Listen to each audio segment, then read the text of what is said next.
오늘서부터는 우리가 매 예배 시간마다 고백하고 있는 신앙 고백 사도신경에 대하여 배우도록 하겠습니다.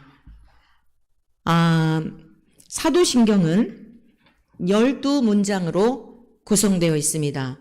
그래서 어떤 이들은 예수님의 12제자들의 신앙의 고백을 모아놓은 모음집이지 않은가라고 하는 이야기도 있습니다마는 그것은 올바른 해석이 아닙니다.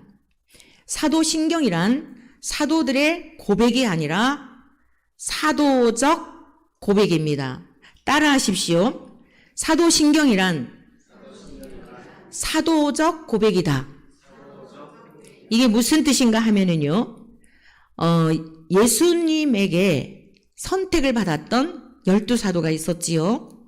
12명의 제자들이 있었죠, 제자들. 여러분, 제자들이 저 제자 삼아주세요 해서 된 게 아니에요. 유능한 운동선수들을 스카웃하거나 이렇게 아이들을 감독들이 눈여겨보아서 감독이 뽑지, 나는 굉장히 천부적인 재능이 있는데 저 좀 뽑아주세요 한다고 해서 되는 게 아니에요. 또 부모님이 돈이 많아가지고 뒤에서 돈을 갖다, 재능이 없는 아이인데 돈을 갖다 주어서 선수가 되게 했다 하더라도 반드시 그 실상은 드러내게 되어 있어요. 경기에서, 훈련에서 함량이 미달되는 아이들은 반드시 그 부정한 방법으로 이 감독이 선수를 스카우트했다는 것을 드러내는 경우들 보지 않습니까?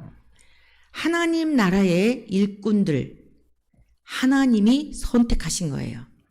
저와 여러분들이 하나님을 아버지라고 부를 수 있는 이 자격을 하나님께서 우리에게 주신 것도 내가 믿은 것 같지만 하나님이 믿음을 주셔서, 하나님이 저와 여러분들을 선택해 주셔서 아직 어리고 어린아이와 같고 때로는 넘어지기도 잘하고 삐지기도 하고 아프기도 하고 홍역도 앓고 그러지만 하나님이 계속 우리를 다시 일으켜 주시고 다시 가지 않을래? 조금만 참아봐라, 조금만 견뎌봐라 하면서 다시 손을 내밀어 우리를 이끌고 가시는 거예요.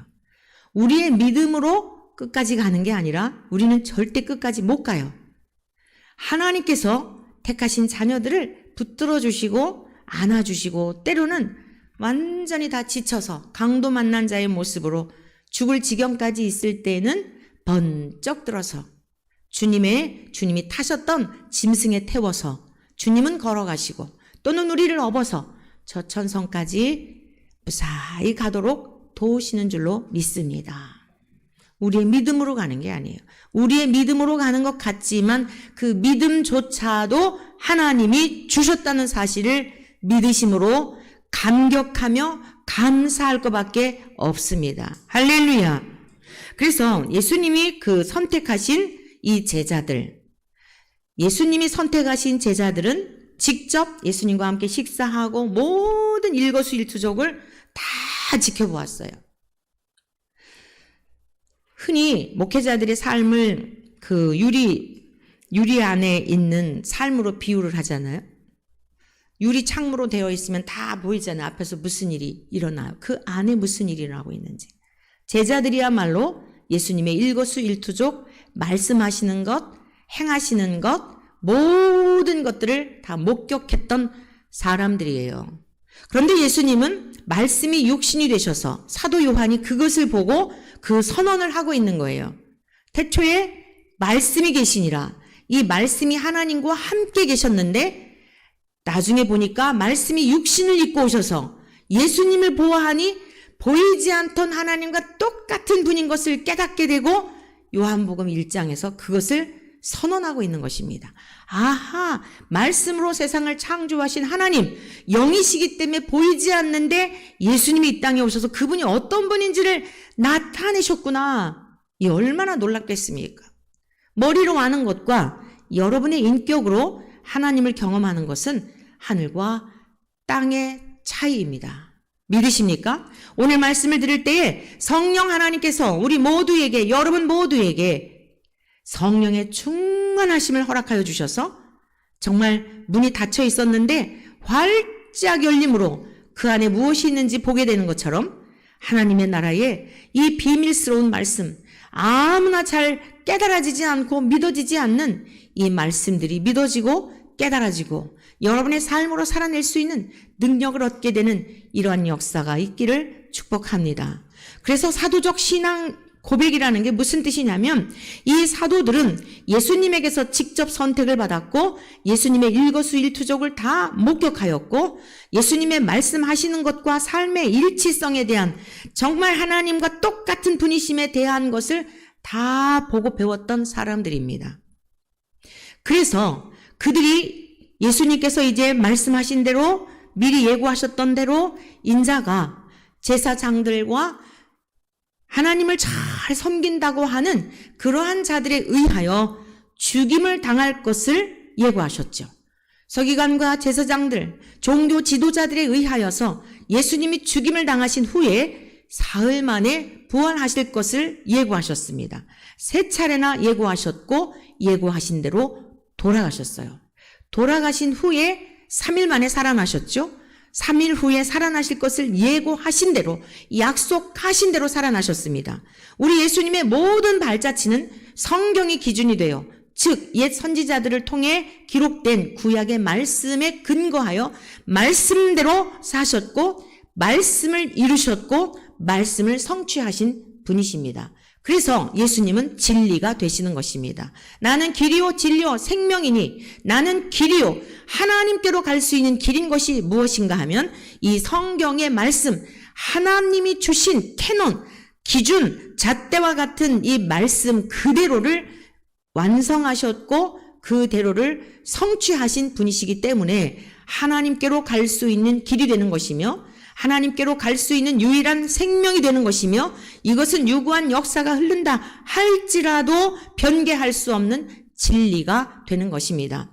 이 사실을 제자들은 목격하였던 것입니다. 눈으로 보았고 경험하였고 그 다음에 예수님이 40일 동안 죽은 자 가운데서 부활하신 후 하늘로 가신 다음에 40일 동안 이 땅에 계셨었죠. 40일 동안 부활 후에 40일 동안 땅에 계셨어요. 지상에 계시면서 매우 신비스러운 모습이셨습니다. 이것은 장차 예수 그리스도를 믿는 자들이 살게 될 삶의 모습을 보여주신 거예요. 모형적으로. 어떤 모습이었습니까?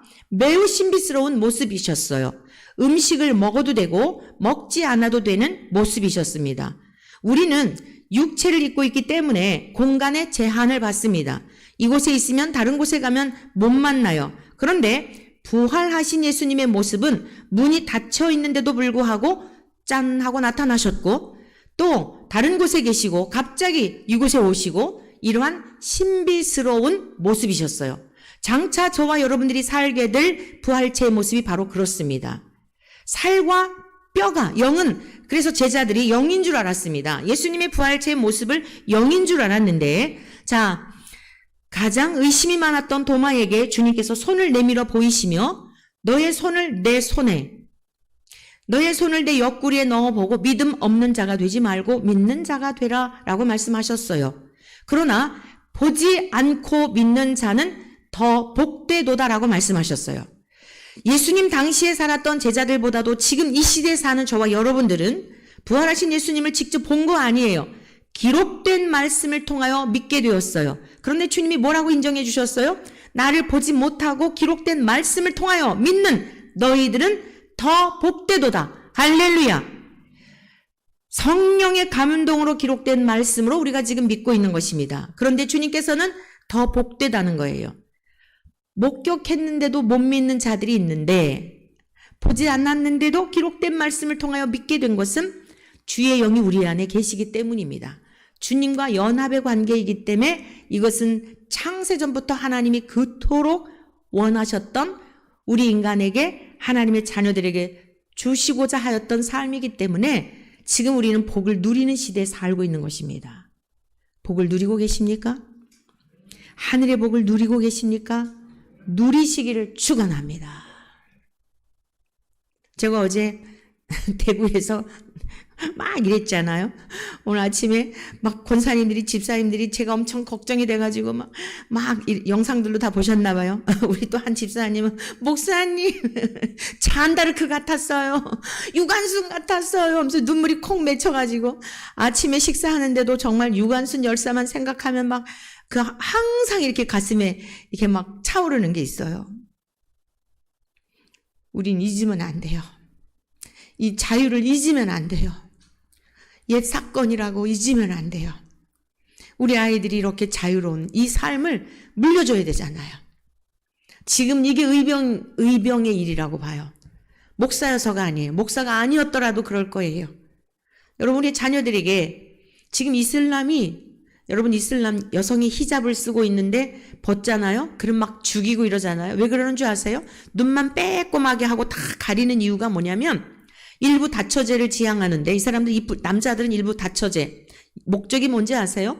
다산을 통하여 이들은요, 하나님이 창조주라는 것을 안 믿어요. 알라가 창조주라고 해요.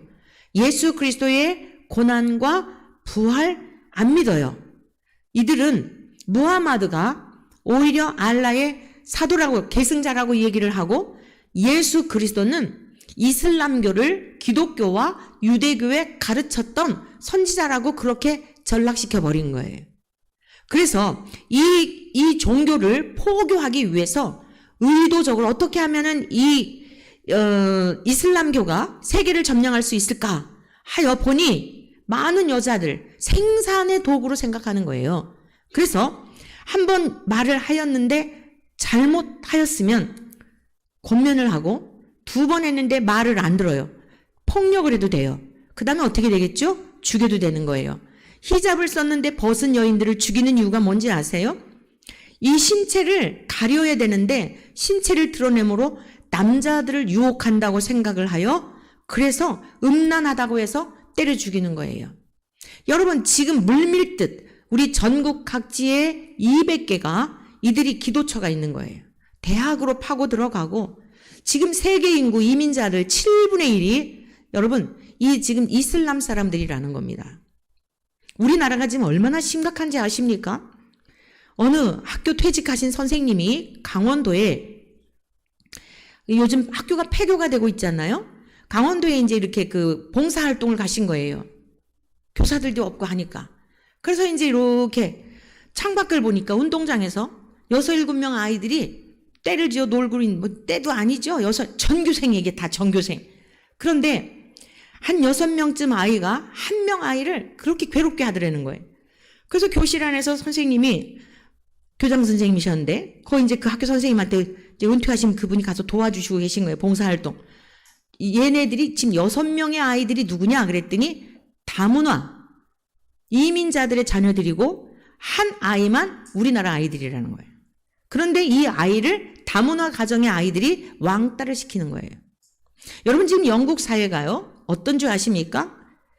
이들이 굉장히 영국 시민으로서의 자부심을 가지고 힘든 일을 안 하고 막 이러고 하다가 보니까 이민자들이 막 몰려와서요, 각계각층에, 이 사람들이 돈을 벌기 위해서 왔는데 막 열심히 공부를 하고 각계각층에 다 지금 들어가 있어 갖고요, 본토인들은 거의 실업자, 일을 하더라도 허드렛 일, 이게 다 빼앗겨 버린 거예요.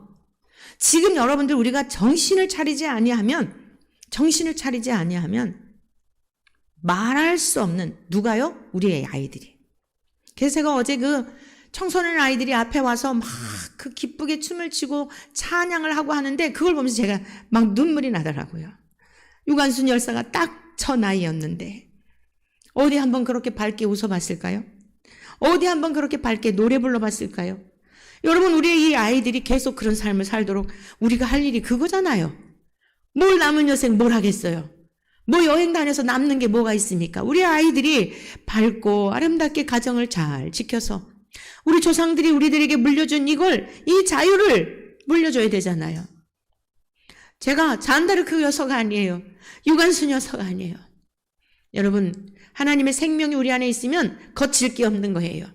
현 정부가 친이슬람과 여러분 친이슬람주의를 지향한다면 그것은 아닌 거예요. 잘 먹고 잘 살게 해주는 저 부유한 석유 많이 나오고 그래서 친이슬람주의를 주장한다면 아닌 건 아닌 거예요. 좌우가 중요한 게 아니에요. 여당이냐 야당이냐가 중요한 게 아니에요. 대통령 앞에서도 아니다라고 그 자리에 죽인다 하더라도 외칠 수밖에 없는 거예요. 왜죠? 우리는 순국열사들, 우리의 조상들로부터 사랑의 빛을 줬고 우리의 자녀들에게 후대에게 인간답게 살아갈 수 있도록 여러분 이슬람은 막 정략적으로 다른 외국인들하고도 다 무차별적으로 온갖 유혹을 한단 말이에요. 잘 살게 해주고 돈으로 막 그냥 우리의 후손들이 거기 말려들지 않을 그런 아이들이 없을 거라고 누가 장담할 수 있겠어요? 기독교의 문제가 아니에요. 나라의 존립 자체 근간을 뿌리를 뽑는 일이에요. 언젠가는 고통과 괴로움과 박해 시대가 올 것이에요. 여러분 좋은 세상 오지 않아요. 반드시 약속하신 말씀대로 박해 시대가 와요. 그러나 아직 여러분 보세요. 우리 자녀들을 보세요.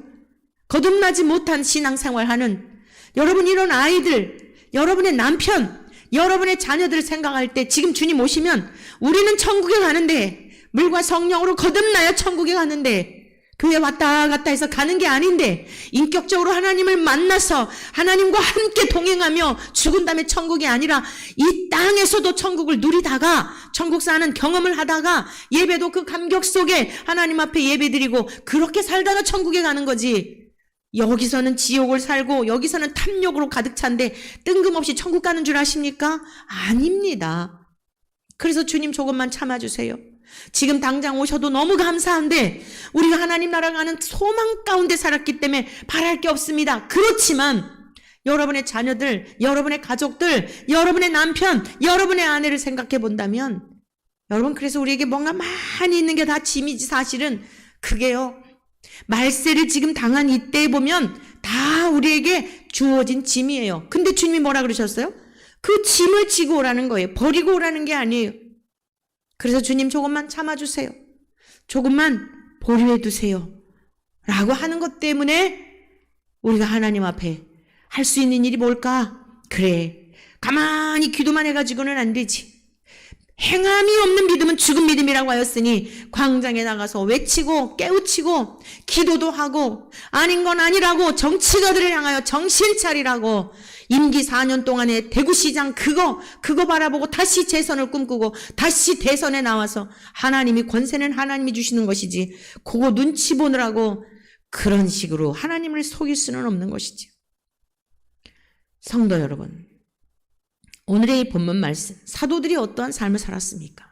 사도적 신앙 고백이라는 게 무슨 뜻이냐면 사도적 신앙 고백이란 사도들이 믿었던 우리 주 예수님, 저와 여러분들의 죄와 허물을 위하여 십자가에서 갈기갈기 찢겨진 채 죽어지시면서도 끝까지 순종하심으로 첫사람 아담은 불순종하여 우리 모두가 죄인이 되게 하였지만 두 번째 아담으로 오신 예수님은 십자가에서 죽으심으로 말미암아 끝까지 내려오실 수 있는데도 내려오시지 않고 견뎌내시고 그리고 나서 유명을 달리하신 후에 3일 후에 부활하신 후 제자들에게 나타나셨고 약속하신 대로 땅에서 계실 때 하늘나라 복음을 전하시더니 하늘로 가신 다음에 그분 똑같은 분이 성령님이 자기들 속에 임하신 것을 이건 온전히 하나가 된 거예요.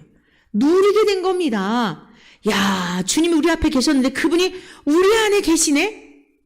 사도적 신앙 고백이라는 게 무슨 뜻이냐면 그 사도들이 예수님을 보았고 목격하였고 함께 마셨고 함께 예수님이 가시는 곳곳마다 수행하며 모든 것들을 보여주셨는데 하나님과 똑같은 분이구나. 그런데 그 하나님과 똑같은 분이 우리 안에 계시구나.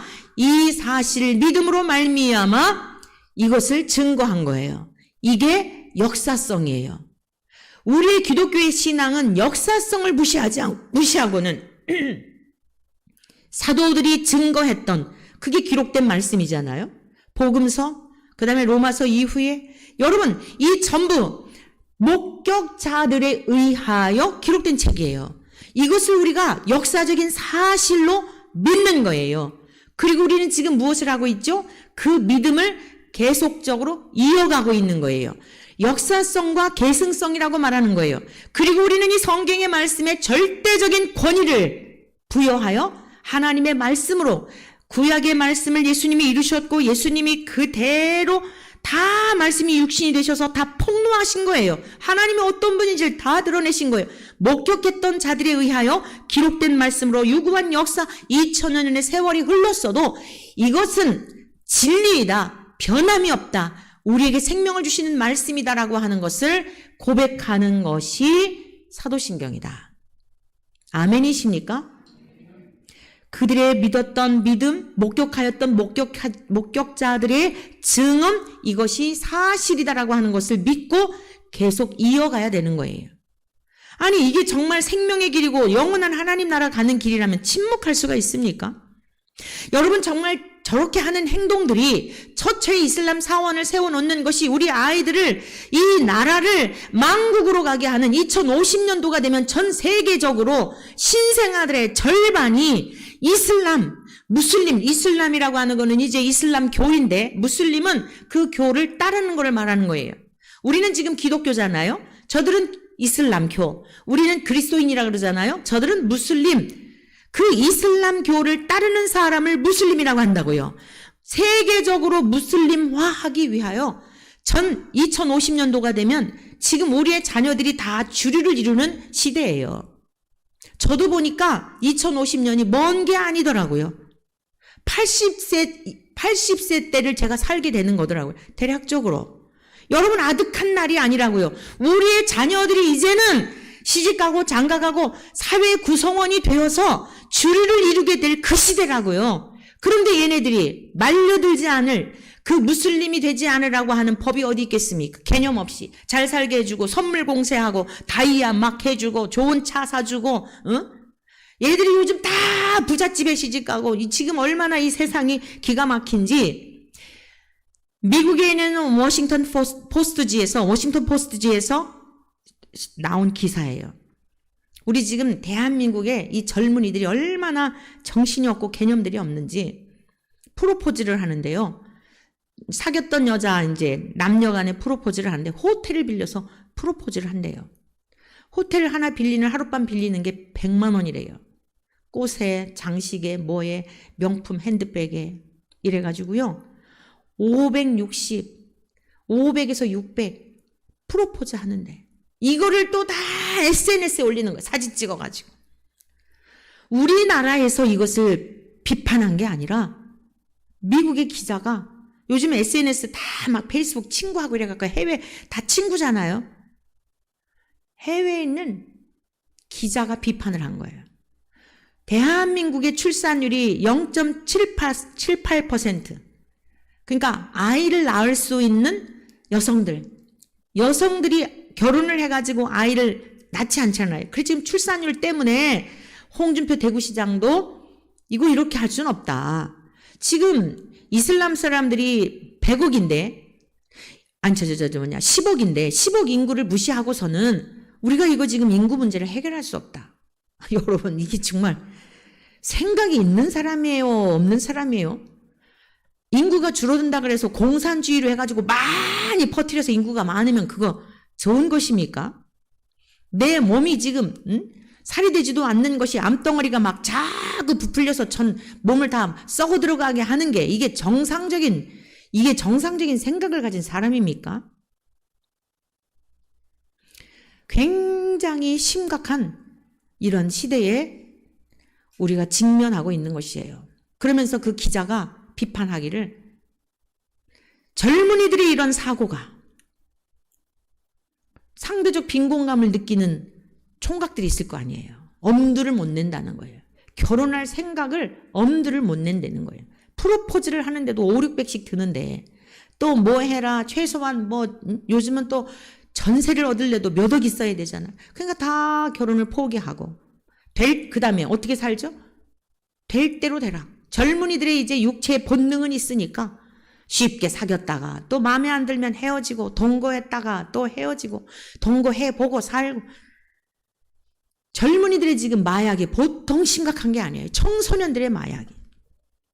우리 대한민국이 OECD 국가 중에 최단기간에 6.25 이후에 10위권 안에 드는 역사적으로 이런 나라가 없었어요. 그런데 자살률, 이혼율, 범죄율 모든 거 다 부끄러운 일이에요. 우리 기독교가 세계적으로 대형화된 교회가 50개 대형화된 교회, 세계적인 교회 중에 10위권 안에 드는 나라가 우리나라에 다 있었어요. 뭔가 잘못 가고 있는 거 아니겠습니까? 이제부터라도 바로 가야 되지 않겠습니까? 성경으로 돌아가야 합니다. 1차적으로는 교계의 모든 지도자들의 책임이 있어요. 교회를 나오게 하는 이유가 잘 살고 부자가 되고 성공하고 세상에서 국회의원들 절반 이상이 크리스찬인 거 아시죠? 회사 사장님들 웬만한 분들 다 장로님들이에요. 기독교는 그게 아니에요. 사도적 신앙 고백이라는 게 뭐예요? 이 땅에 오셨던 우리 주 예수님, 하나님과 똑같은 하나님이셨구나. 본체이셨구나. 본질이셨구나. 그런데 이 미천한 나 같은 인생을 위하여 십자가에서 죽으셨구나. 인생을 다 걸게 한 거예요. 그들이 어디 세상에서 칭찬받았나요? 박수갈채 받았나요? 여러분, 그들이 죽은 다음에 어디 무덤이 있다는 소리 들어보셨나요? 예수님의 무덤만이 아니라 여러분, 그들이 얼마나 비참하게 사셨는지 아십니까? 이게 참된 기독교인이 가야 할 길입니다. 목회자들이 이 길을 가르쳐 줬어야죠. 여러분, 이것은 영광스러운 길입니다. 저는 제가 다시 태어날 일 없지만 한 번뿐인 인생이지만 어제도 우리 목사님들과 함께 대구에 갔다 오면서 그런 이야기를 했어요. 정말 자자손손 대대로 우리의 후손들이 제가 걸어온 이 길을 가기를 원합니다. 남들이 알아주지 않아도. 왜 그렇죠? 생명을 얻는 유일한 길이기 때문입니다. 여러분들에게도 단호히 말씀드릴 수 있습니다. 역사적으로 증거하고 있잖아요. 잘 먹고 잘 살고 부자가 되고 그랬는데 타락의 물결이 대한민국을 뒤엎고 있고 잘 살았던 사람들이 다 다시 망하고 교도소에 가고 감옥에 가고 대통령 장로님들이 감옥에 가고 그분들에게 바른 목사님들이 가르침을 가졌다면 대통령이 되는 이유와 목적을 바르게 가르쳤다면 여러분, 그 대통령이 감옥에 가는 일이 있었을까요? 회사 회장님들에게 회장이 되는 목적을 바르게 가르쳤다면 그들이 그렇게 수치스러운 최후를 맞이하는 일들이 있었을까요? 이제부터라도 바로 가야 하는 것입니다. 우리가 매 주일마다 드리는 이 신앙의 고백이라고 하는 것은 그냥 주문 외우듯이 하는 것이 아닙니다. 전능하사. 첫 번째 우리가 드리는 사도적 이 신앙 고백은 하나님은 전능하신 분입니다.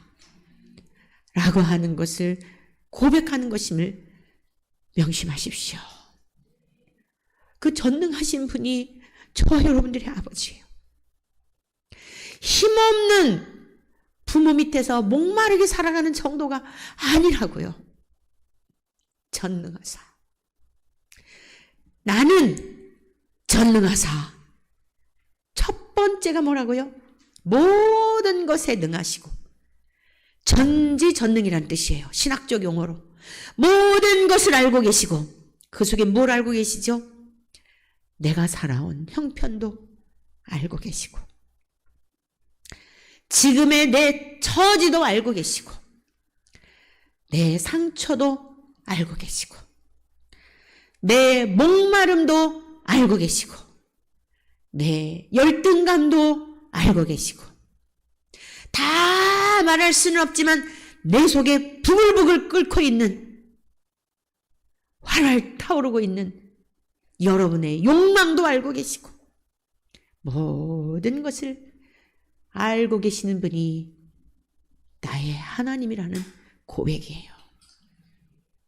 그리고 모든 것에 능하신 분이라는 것을 고백하는 거예요. 그런데 우리가 왜 염려하죠? 그런데 우리가 왜 슬퍼하죠? 전지전능하신 분이신데 그 고백이 가장 먼저 고백하는 거예요. 이것이 사도들이 그들도 구약의 유대인으로서 유일하신 참 하나님을 믿었었는데 예수님이 이 땅에 오셔서 보니까 부모님으로부터 어렸을 적 이해가 안 되는 성경을 암기시키고 베드로, 야고보, 요한, 마태, 여러분 이분들 다 어렸을 때부터 기본적으로 모세오경 다 외웠던 분들이에요. 학교는 많이 못 갔지만 랍비들에게서 배우는 정규적인 학교는 못 갔다 하더라도 성경이 기본적으로 다 바탕이 있었던 분들이에요. 그런데 예수님이 오셔서 그 말씀들을 풀어주시고 말씀을 살아내시고 그걸 보면서 똑같네. 전지전능하신 하나님인 것을 믿었기 때문에 세상의 권력자들 앞에서도 담대히 복음을 전하고 감옥에 갇혀도 굴하지 않고 왕처럼 살아냈던 거예요. 오늘 저와 여러분들의 삶은 무슨 차이가 있는 거죠? 그 사도들이 고난당한 거하고 비교가 안 돼요. 예수님이 고난당하신 거하고 비교가 안 돼요. 자, 예수님은 머리둘 곳 하나 없으셨어요. 저와 여러분들은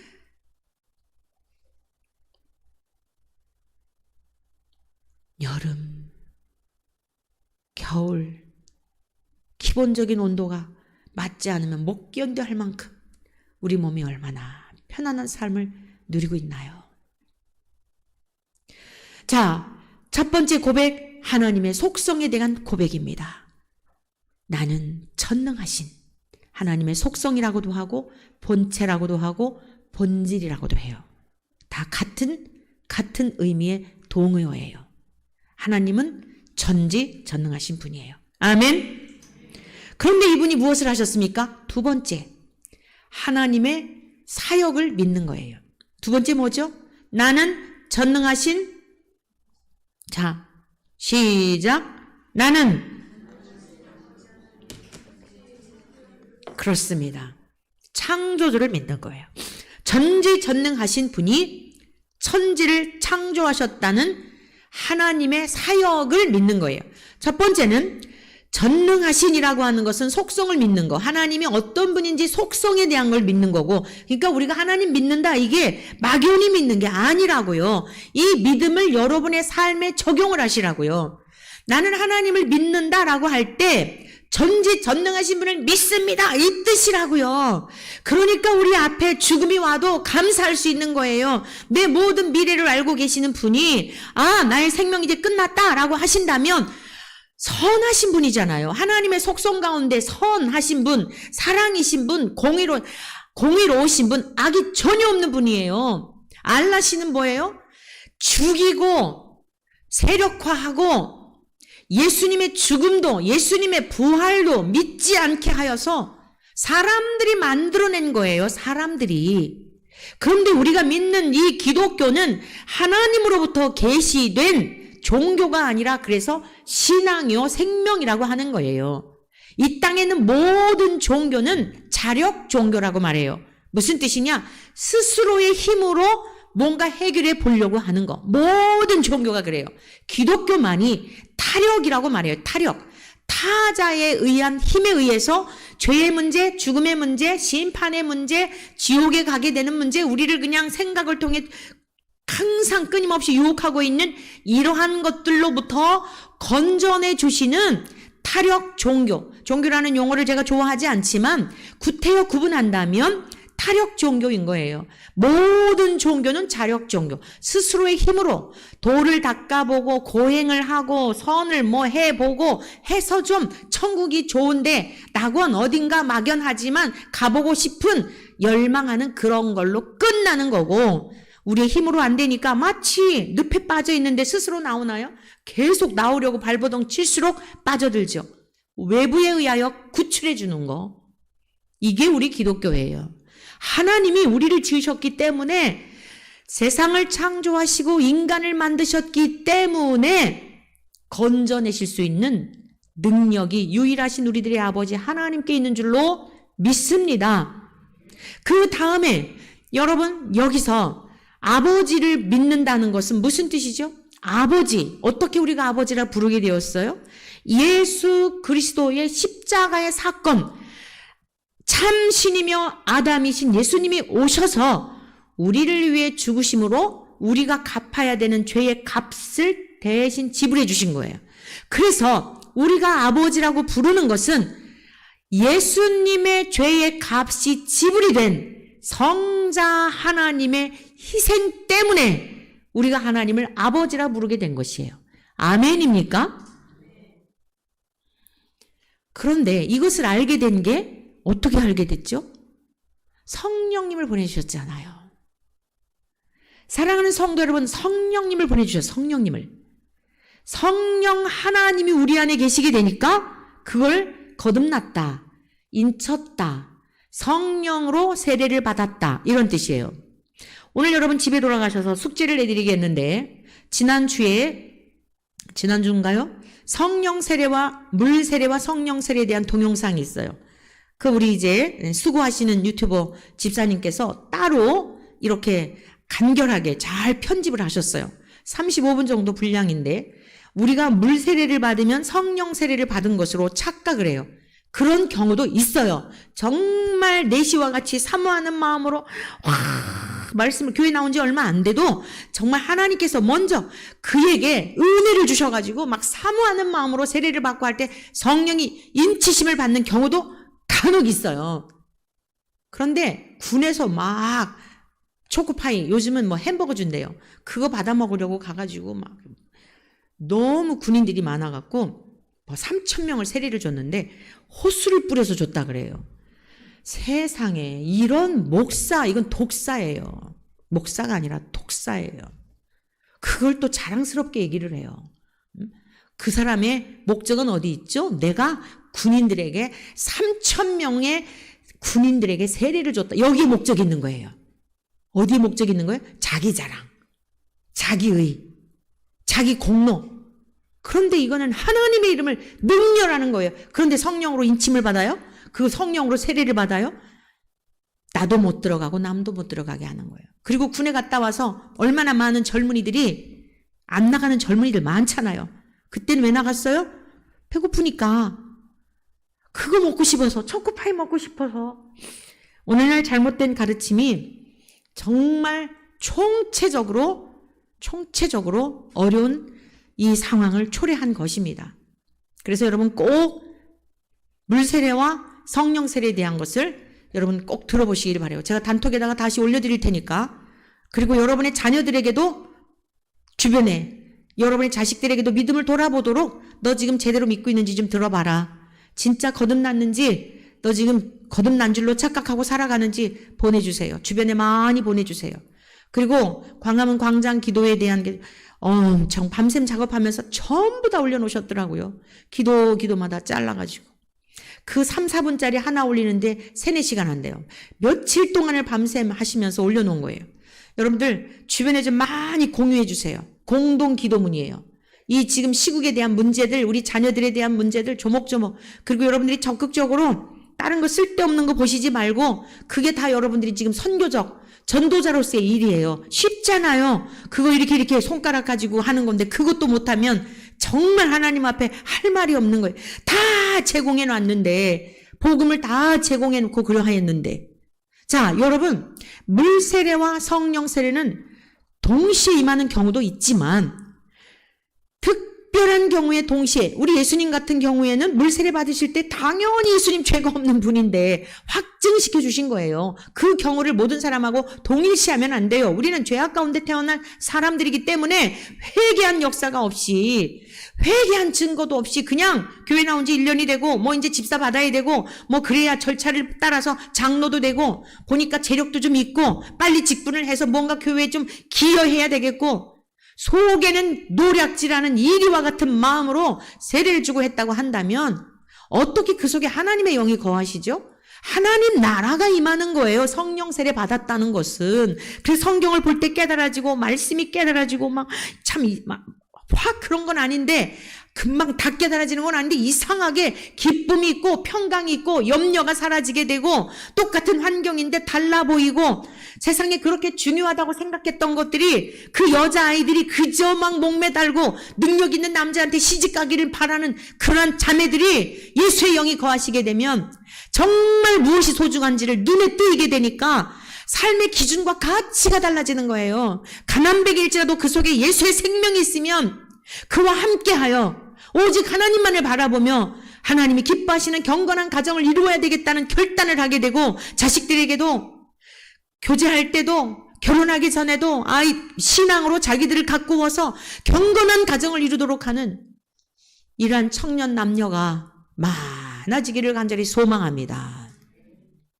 그리고 우리가 아이를 낳는 것도 괜히 그게 아니라 정말 이 십자가 군사로 아이들을 키워야겠다, 이러한 마음으로 자녀들을 낳게 될 때에 신앙으로 교육하면 그런 자녀들이 많아지면 하나님 나라가 빨리 도래하는 데 도움이 되지 않겠어요? 거기에 목적이 있는 거예요. 애들 그저 때가 되니까 시집가고 장가가고 우리 다 살아봤지만 뭐가 그렇게 재미난 거 다 그때뿐이지.